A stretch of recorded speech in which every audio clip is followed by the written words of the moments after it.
Roberto Chiesa, esordio in casa da capitano, insomma che esordio, man of the match, 2 mete, insomma meglio non poteva andare.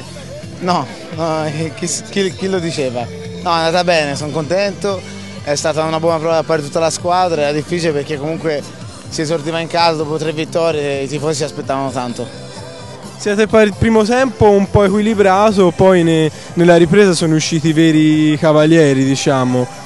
Sì, come ho detto alla squadra a fine partita, ancora non siamo quelli che bisogna essere, perché desidererei avere una squadra che dà il 100% tutta la partita, invece facciamo alti e bassi che non ce lo possiamo permettere a livello dove ambiamo arrivare. Tra 2 settimane esordio in Europa, cosa ti aspetti?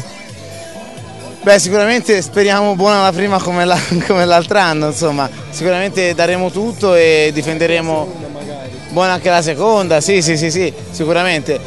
E partiamo comunque con i piedi per terra perché sappiamo che il livello dove andremo a giocare è molto più alto del nostro, cerchiamo di, come sempre, di dare il massimo in campo.